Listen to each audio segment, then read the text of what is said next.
Real estate appellate ട്രിബ്യൂണലിൽ judicial അംഗത്തെ സമയബന്ധിതമായി നിയമിക്കണമെന്നാവശ്യപ്പെട്ട് ഹൈക്കോടതിയിൽ ഹർജി. സോഷ്യൽ ജസ്റ്റിസ് വിജിലൻസ് ഫോറം എന്ന രജിസ്റ്റേർഡ് സൊസൈറ്റിയാണ് ഹർജി നൽകിയത്. ഹർജിയിൽ ഹൈക്കോടതി സർക്കാരടക്കമുള്ള എതിർകക്ഷികളുടെ നിലപാട് തേടി. റിയൽ എസ്റ്റേറ്റ് അപ്പലേറ്റ് ട്രൈബ്യൂണലിൽ ഈ മാസം 28-ന് ഒഴിവ് വരുന്ന ജുഡീഷ്യൽ അംഗത്തെ സമയബന്ധിതമായി നിയമിക്കണമെന്നാവശ്യപ്പെട്ട് സോഷ്യൽ ജസ്റ്റിസ് വിജിലൻസ് ഫോറം നൽകിയ ഹർജിയാണ് ഹൈക്കോടതിയുടെ പരിഗണനയിലുള്ളത്.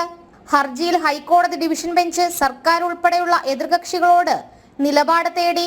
2016-ലെ real estate regulations and development act പ്രകാരമാണ് റിയൽ എസ്റ്റേറ്റ് ട്രൈബ്യൂണൽ നിലവിൽ വന്നത്. റിയൽ എസ്റ്റേറ്റ് മേഖലയിലെ ക്രയവിക്രയങ്ങൾ സുതാര്യമാക്കുകയെന്ന ലക്ഷ്യമാണ് ട്രൈബ്യൂണലിന്റേത്. 2020 ഏപ്രിൽ 17-ന് നിലവിൽ വന്ന റിയൽ എസ്റ്റേറ്റ് അപ്പലേറ്റ് ട്രൈബ്യൂണലിൽ ചെയർമാനെ കൂടാതെ 2-ൽ കുറയാത്ത അംഗങ്ങളുമുണ്ട്. ഒന്ന് ജുഡീഷ്യൽ അംഗവും മറ്റൊന്ന് അഡ്മിനിസ്ട്രേറ്റീവ് അംഗവുമാണ്. മുൻപ് റിയൽ എസ്റ്റേറ്റ് ട്രൈബ്യൂണലിലെ അഡ്മിനിസ്ട്രേറ്റീവ് അംഗത്തിന്റെ കാലാവധി അവസാനിച്ച വേളയിൽ ഏറെ വൈകിയായിരുന്നു പുതിയ അംഗത്തെ നിയമിച്ചത്. അതുവരെ ചെയർമാനും ജുഡീഷ്യൽ അംഗവും കൂടി ട്രിബ്യൂണൽ പ്രവർത്തനം മുന്നോട്ട് കൊണ്ടുപോയി.